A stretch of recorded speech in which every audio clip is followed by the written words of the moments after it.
South India bike ট্রিপের আজ হচ্ছে 6 নম্বর দিন, আর আমি বেরিয়ে যাচ্ছি তিরুপতির এই হোটেল থেকে। পার্ট ওয়ানে তোমাদের দেখিয়েছিলাম কিভাবে আমি কলকাতা থেকে তিরুপতি এলাম আর তিরুপতি বালাজি দর্শন করলাম। তো এখন আমি যাচ্ছি কেরালার দিকে। চলো রাস্তা যেতে যেতে কথা হবে। তো রাস্তার ধারে এরকম অনেক ছোট ছোট সুন্দর সুন্দর হোটেল পেয়ে যাবে, যেখানে তুমি খুব ভালো খাবার পেয়ে যাবে।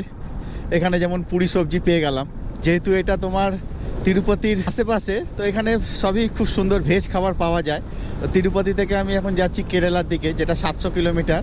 তো খাওয়া নিয়ে কোনো সমস্যা এখন অবধি হয়নি। হ্যাঁ, এদের সবজি যেগুলো থাকে সেই সবজিগুলো থেকে হালকা একটা নারকেল তেলের স্মেল আসে, বা একটা আলাদা, যেটা আমাদের কলকাতায় ইয়েটা পাই না। বাকি এমনি কোনো প্রবলেম নেই। ওটা যদি একটু অ্যাডজাস্ট করে নেওয়া যায় তাহলে এই ট্রিপটার মতো সুন্দর ট্রিপ আর হয় না। ফাঁকা রাস্তা, সকালবেলা রাইড করার মজাই আলাদা। এটা কিসের একটা কারখানা, সিপিএফ। এখান থেকে ভেলোর আর 17 কিলোমিটার মাত্র। পুরো গ্রাম্য পরিবেশ এই জায়গাটাতে, দেখো কি দারুণ। এখানে একটু না দাঁড়ালে হয়, দাঁড়িয়ে জায়গাটা দেখো। হাইওয়ের পাশে কারো প্রপার্টির বাড়ির সামনে দাঁড়িয়েছি।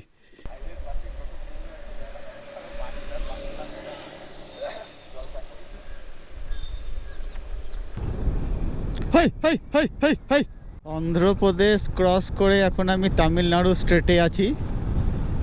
এখন মোটামুটি সব গাড়ির পেছনে টিএন দেখতে পাচ্ছি। জায়গাটা অসম, কি দারুণ দেখো। তো পিকনিক স্পট পুরো। এটা হচ্ছে ভেলোর সিটি, A4 হসপিটাল।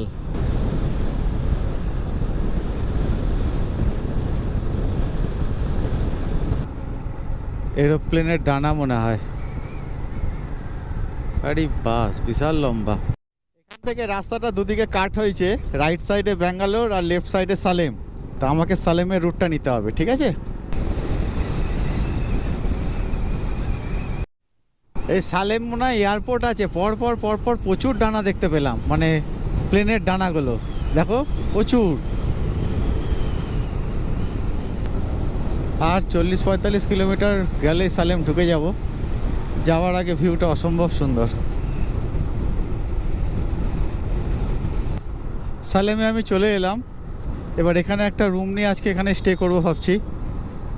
জায়গাটা খুবই কনজেস্টেড। এখানে দুটো লজ আমি দেখতে পাচ্ছি, hotel Ashok lodge, Lakshmi place lodge. চলো একটা একটা করে কথা বলি, যেটাতে পেয়ে যাবো আজকে ঢুকে যাব। এখানে রুম পেয়ে গেলাম। 750 টাকা হচ্ছে রুমের রেন্ট, আর 250 টাকা অ্যাডভান্স নিল। লক্ষ্মী প্যালেস, নিচে পার্কিংয়ের ব্যবস্থা আছে, ওখানে বাইক রেখে দিয়েছি, সিসিটিভি ক্যামেরা চলছে। আর চলো তোমাদের রুমটা দেখিয়ে দিই। ঠিকই আছে, একজনের জন্য 750 টাকায়, আর একদম রাস্তার ওপরেই আছে। কালকে পাশেই হাইওয়ে, বেরিয়ে যাব। দাদা টিভি চালিয়ে দিচ্ছে আমার জন্য। 7 নম্বর দিনের রাইডটা আমি শুরু করলাম। সালেম থেকে আমি এক্সিট হয়ে যাচ্ছি। এবার আমি যাব কেরালার কোচিতে। এখান থেকে আজকে কিলোমিটার অনেকটাই কম, নিয়ার অ্যাবাউট ওই কালকের মতনই 350। এখন সকালবেলা 7:15-20 বাজে বলে তুমি এত ফাঁকা দেখতে পাচ্ছ। কালকে আমি রাত্রিবেলা ওই 8টার আশপাশ বেরিয়েছিলাম, হাঁটা যাচ্ছে না, জাস্ট হাঁটা যাচ্ছে না, মানে গিজগিজ করছে গাড়িতে আর মানুষে। আর তারপরে আজকে হচ্ছে 25শে ডিসেম্বর। কালকে হাইওয়েতে আমি দেখছিলাম সেলাম ঢোকার আগে, মানে ডবল লেনের হাইওয়ে আর কি। জাস্ট এটা যেমন সিঙ্গেল লেন, ডবল লেনের হাইওয়েতে লরি, বাস আর 4 হুইলার একসে বাড়কার এক, কেউ কারো থেকে কম না। মানে টান দেখবে তো বলবে, মানে জায়গা নেই, তার মধ্যে ষাট ষাট ষাট বেরাচ্ছে। অনলি তামিলনাড়ুর গাড়িগুলোকে আমি দেখেছি এটা। বিশাল অ্যাক্সিডেন্ট এখানে, পুরো পেছন ঠুকে দিয়েছে একদম। বললাম না, এখানে খুব রাফ গাড়ি চালাচ্ছে। আমি কালকে এটা মানে ফিল করেছি, মানে খুব এক্সেস রাফ গাড়ি চালায়। আমাদের এই রাস্তায় পড়বে কোয়েম্বাটুর, যেটা এখান থেকে দেখাচ্ছে 128 কিলোমিটার। তো কোয়েম্বাটুর যাওয়ার পথে দেখো কত সুন্দর একটা হাইওয়ের পাশ থেকে একটা রাস্তা, একদম রাস্তার দুধারে নারকোল গাছের সারি সারি নারকোল গাছ, আখ গাছ।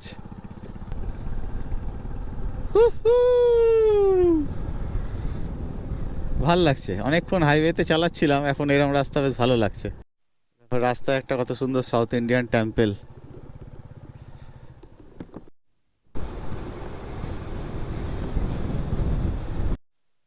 বাই।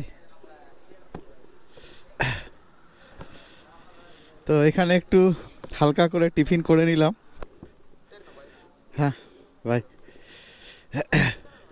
কেরালা, হ্যাঁ। এন্নাকুলাম মানে কোচি। এন্নাকুলাম 231 কিলোমিটার, আর তার আগে পড়বে কোয়েম্বাটুর, যেটা হচ্ছে 55 কিলোমিটার। ঠিকই আছে, এখন সবে 10:30 বাজে, অনেক টাইম। আজকে আমি কেরালা ঢুকছি, মানে কোচিতে, এন্নাকুলাম। রাস্তায় যাচ্ছি, রাস্তার ভিউটা দেখে না একবার। এখানে জায়গায় জায়গায় যেটা দেখতে পাচ্ছি, প্রচুর পুলিশ চেকপোস্ট। আমি কেরালা ঢুকছি আর হয়তো 100 কিলোমিটারের আশপাশ। এই ফার্স্ট আমি একটা টানেল পেলাম এই ট্রিপে।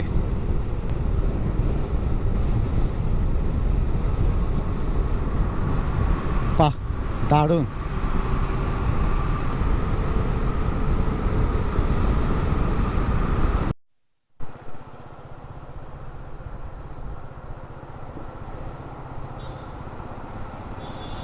দেখো কেরালাতে পৌঁছে গেছি আমি। এখানে কলা দিয়ে চপ তৈরি হচ্ছে।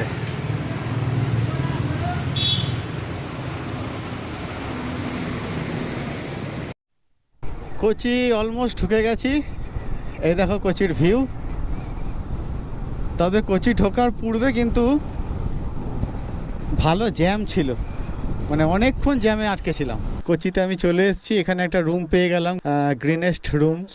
1000 বললো রুমের ভাড়া, এসি রুম, আর নন এসি 800 কত টাকা বেশ বললো, তো এসি নিয়ে নিলাম। নর্মাল রুম, ঠিকই আছে, তবে প্রচণ্ড গরম। হোটেল থেকে 1 কিলোমিটার এলাম, তো এখানে একটা হোটেল পেয়ে গেলাম, খাবার হোটেল। বাইক রেখে এখানে lachha paratha, 1 kilometre just, chicken ফিকেন সবই আছে এবং খুব রিজনেবল প্রাইস, এবং খাবারের টেস্টও খুব সুন্দর। আর এখানে উল্টো দিকে ফলের দোকান ফোকান আছে। সাউথ ইন্ডিয়া বাইক ট্রিপের আজ হচ্ছে 8 নম্বর দিন। আমি আছি কোচিতে, কাল রাত্রে এসে পৌঁছেছিলাম। আজকে যেটা করব সেটা যেহেতু আজকে 7 দিন ধরে বাইক চালাচ্ছি, একটু শরীরটা ক্লান্ত, তাই আজকে একটু অল্প ট্যুর প্ল্যান রেখেছি। সেটা হচ্ছে কোচির সাইট সিনগুলো ঘুরে দেখা। তো কোচির সাইট সিনগুলোর মধ্যে সবার ফার্স্টে আমি যাব ফোর্ট কোচি। এখান থেকে 18 কিলোমিটার, আর ওরই আশেপাশে আরও কিছু ভিজিটিং প্লেস আছে যেগুলো আমি যেতে যেতে পথে বলবো। কালকে 25শে ডিসেম্বর ছিল, দেখো কত সুন্দর সাজিয়েছে রাস্তাটা। আমি এই এলাকাটা অনেকক্ষণ ধরেই ঘুরছি, প্রায় 15 কিলোমিটার ঘুরে ফেললাম। পুরো এলাকাটাই হচ্ছে Christian community. Santa Cruz cathedral church, এটা খুব ফেমাস জায়গা এটা। তো এটা হচ্ছে ফোর্ট কোচি। তো ফোর্ট কোচিতে এসে সবার ফার্স্টে আপনি চলে আসুন চাইনিজ ফিশিং নেট দেখতে। এখানে বাইক রাখার কোনো সমস্যা নেই, বাইকটিকে পার্কিংয়ে রেখে চলে আসুন। আর এই হচ্ছে চাইনিজ ফিশিং নেট আর চারিদিকের ভিউ। চলো তোমাদেরকে ঘুরে দেখাই। এই জায়গাটাকে বলা হয় চাইনিজ ফিশিং নেট, হয়তো কোনো চাইনিজ স্টাইলে মাছগুলোকে ধরা হয়, ওই জন্য হয়তো এই জায়গাটার নাম দেওয়া হয়েছে চাইনিজ ফিশিং নেট। তো চাইনিজ ফিশিং নেট দেখে ওখানে কিছু সময় কাটিয়ে কিছু ভালো ভালো ফটোগ্রাফি তুলে আপনি তার আশেপাশের মার্কেটটি ঘুরে দেখুন। চাইনিজ ফিশিং নেটের পাশে খুব সুন্দর একটি মার্কেট আছে। তো ফোর্ট কোচিতে চাইনিজ ফিশিং নেটের ঠিক পাশেই আছে হচ্ছে water metro, fort Kochi water metro. Metro রাইডের এখানে টিকিট পাওয়া যায়। আমি একটা টিকিট নিলাম, ওয়াটার মেট্রো রাইড করব। এই হচ্ছে টিকিট, খুব সুন্দর একটা কার্ড, যেটা এখানে পাঞ্চ করে আমাকে ঢুকতে হবে। 50 রুপিস চার্জ নিল ওয়ান ওয়ে, আবার ফেরার সময় ওখান থেকে একটা কার্ড বানাতে হবে 50 রুপিসে। তো চলো। তো আমার মেট্রো চলে এসছে, ওয়াটার মেট্রো। এই দেখো, এটা হচ্ছে চারিদিকের ভিউ। আর এই সামনে যেগুলো দেখতে পাচ্ছ এগুলো হচ্ছে চাইনিজ ফিশিং নেট, এটা একটু আগে তোমাদের দেখালাম।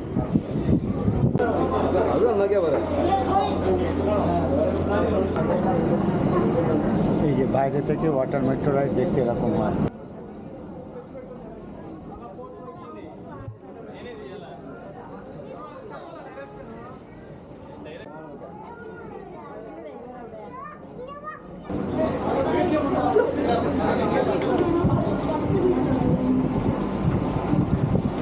ওয়াটার মেট্রো রাইড এখানে শেষ হলো। 10-15 মিনিটের রাইড ছিল, নো ডাউট খুবই ভালো, ফ্যামিলি নিয়ে এলে সবাই এনজয় করতে পারো। তো এই ওয়াটার মেট্রো করে আমি চলে এলাম। এবার এখানে একটু ঘুরে দেখি কি আছে, তারপরে আবার এখান থেকে রিটার্ন করবো ফোর্ট কোচি। তো ওইদিকে সেরকম কিছু দেখার নেই, তো তাই আমি আবার ওয়াটার মেট্রো রাইড করে ফোর্ট কোচিতে চলে এলাম। এখানে বাইক পার্কিং করে, ওই দেখো বাইকের ওপর কারা বসে আছে।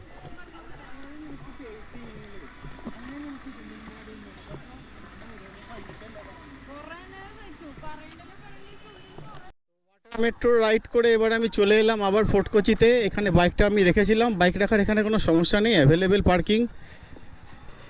পাশেই ছিল সান্তা ক্রুজ ক্যাথিড্রাল চার্চ। এটা হচ্ছে সান্তা ক্রুজ ক্যাথিড্রাল চার্চ।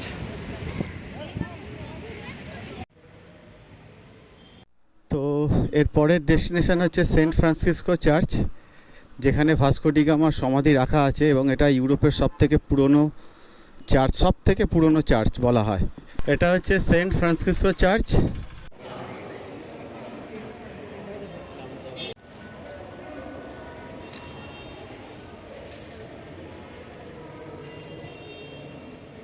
তো সেন্ট ফ্রান্সিসকো চার্চ দেখে এবার আমি বেরিয়ে যাচ্ছি। পরের ভিজিটিং প্লেস হচ্ছে মুত্তুচেরি প্যালেস। এখান থেকে 13 মিনিট, 3 কিলোমিটারের আশপাশ। এটা হচ্ছে মুত্তুচেরি palace.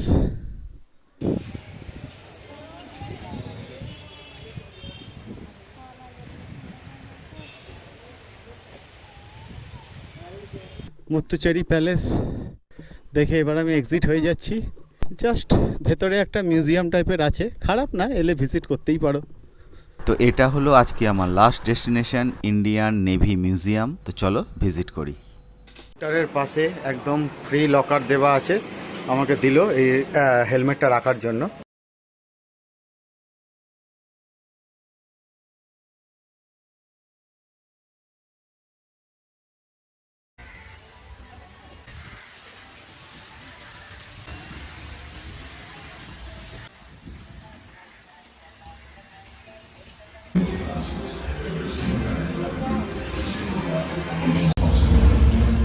Our dedication to indigenization. এবার ফিরে যাচ্ছি হোটেলের দিকে। ভিউ নিয়ে কি বলবো, কিছু বলার নেই। এখানে তো বাইকটা দাঁড় করাতে পারলে খুব ভালো হতো। তোমরা নিশ্চয়ই দেখতে পাচ্ছ কত সুন্দর ভিউ এখানে। তো আজকে রাইড শুরু করলাম, হোটেল থেকে চেক আউট করে বেরিয়ে গেলাম। আজকে হচ্ছে 9 নম্বর দিন আমার সাউথ ইন্ডিয়া ট্রিপের। তো আজ আমি যাচ্ছি কোচি থেকে মুন্নার, আর মুন্নার যাবার পথে ফার্স্ট আমি যাব আথিরাপল্লী ওয়াটারফলস, তারপর চিয়াপ্পাড়া ওয়াটারফলস।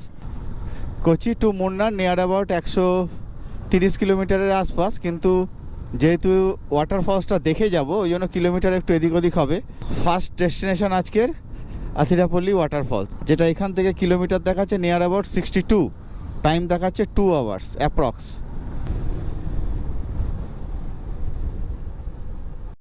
আথিরাপল্লী ওয়াটারফলস যাচ্ছি, রাস্তা নো ডাউট খুবই ভালো, পাহাড়ি রাস্তা যেরকম হয়। দারুণ রাইড হচ্ছে আজকে।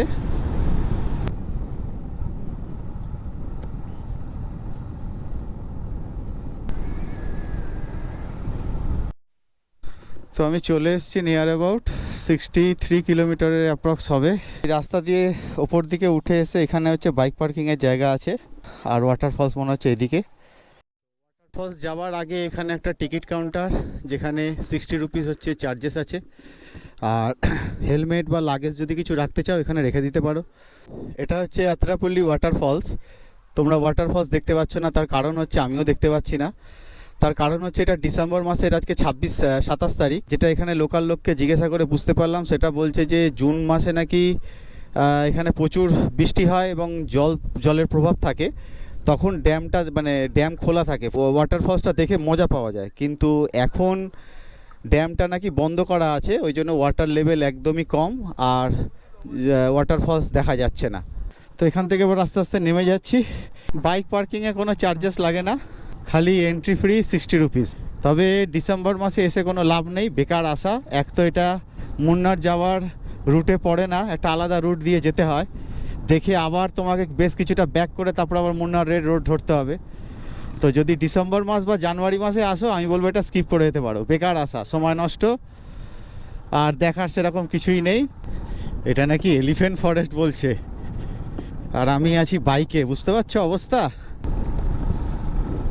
হে ভোলেনাথ, পার করে দিও ভোলেনাথ। জিপ বা 4 হুইলার থাকলে তাও বাঁচোয়া। ওই দেখো এলিফ্যান্ট, বলতে দেরি। হ্যাঁ ওই দেখো হাতি, আর ওইদিকে একটা, यस एलिफेंट एलिफेंट हाँ खाना खा रहा है अच्छा দারুণ দারুণ। এই দেখো বলতে বলতে এলিফ্যান্ট দেখে নিলাম, একদম চোখের সামনে হাতি, দেখে নাও।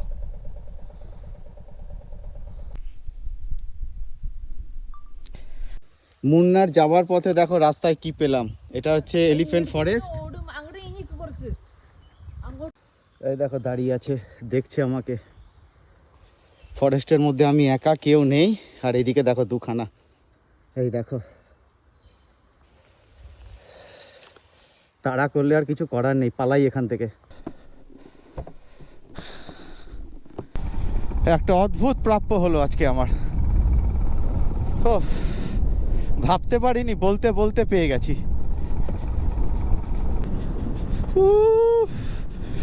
পুরো ফরেস্টের মধ্যে দিয়ে যাচ্ছি, আর আছি আমি এখানে পুরো ফরেস্টে একা।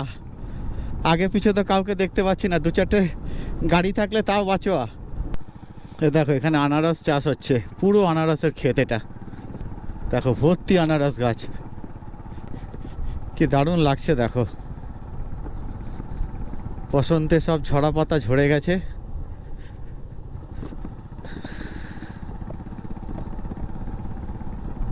তো মুন্নার যাওয়ার পথে এখানে একটা চেকপোস্ট আছে, যেটা এন্ট্রি হলো অনলি 20 রুপিস। কিছুই না, খালি বাইকের নাম্বারটা নিল, আর কিছু না।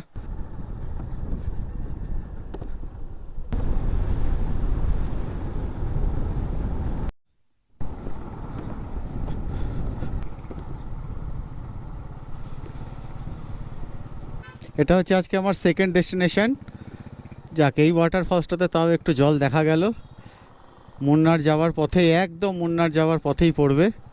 তো চলো এখানে 2 মিনিট একটু দাঁড়াবো, বেশিক্ষণ না। এই হচ্ছে চিয়াপাড়া ওয়াটারফলস। বর্ষাকালে এগুলো দেখলে ভালো ভিউ পাওয়া যাবে।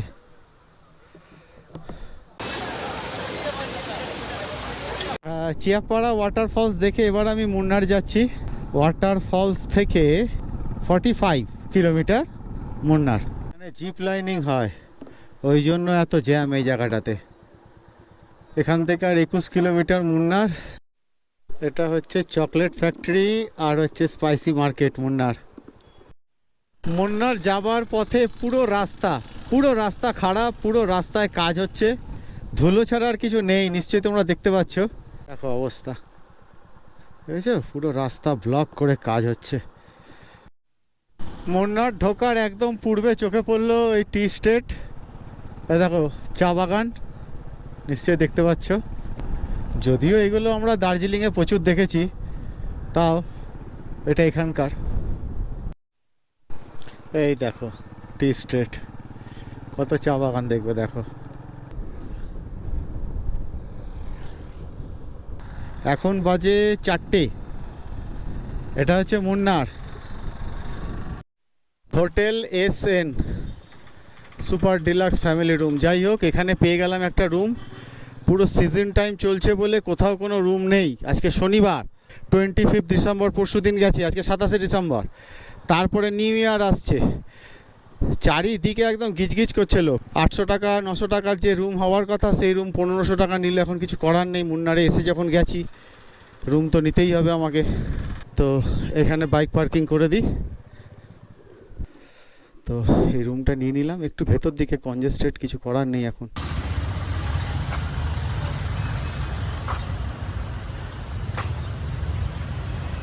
সব ভিনটেজ কার, মডেল নেম, ম্যানুফ্যাকচার সব লেখা। এই দেখো, এই দেখো আরেকটা।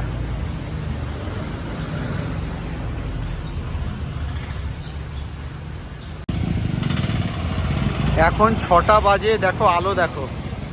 এদিকে কলকাতা কিন্তু পুরো অন্ধকার হয়ে গেছে। এটা হচ্ছে মুন্নার।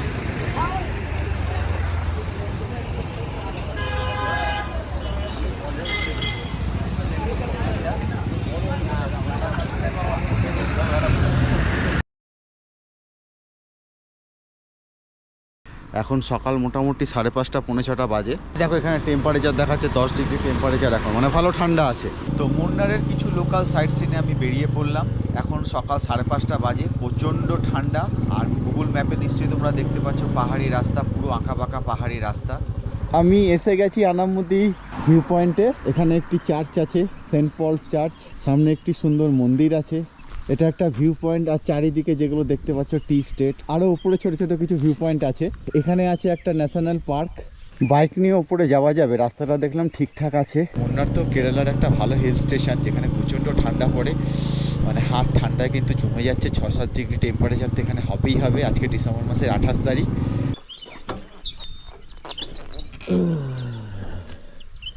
ওই দেখো একটা ওয়াটারফলস দেখা যাচ্ছে, জানি না ক্যামেরাতে আসছে কিনা। এটা হচ্ছে আনামুদি ভিউ পয়েন্ট। মুন্নারে এলে অবশ্যই এটা ভিজিট করো। এখানে পাখির আওয়াজ আসছে। আর এগুলো পুরো টি স্টেট, দেখতেই পাচ্ছ চা বাগান চোখের সামনে একদম। এই দেখো পুরো সবুজে সবুজে ঢাকা, যা দেখতে পাচ্ছ সব চা বাগান। এগুলো কেউ কোথাও নেই, খালি আমি আর আমার রেড পান্ডা দুজনে আছি।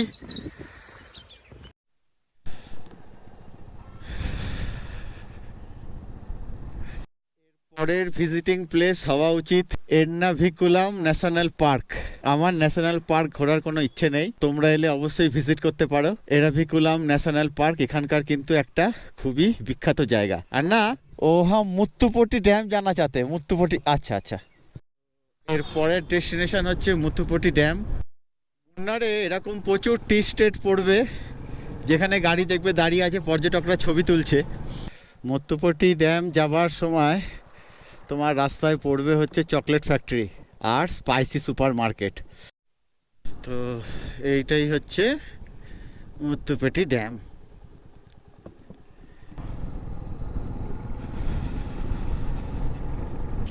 এটা এখানকার ভিউ, এটা হচ্ছে ড্যামটা।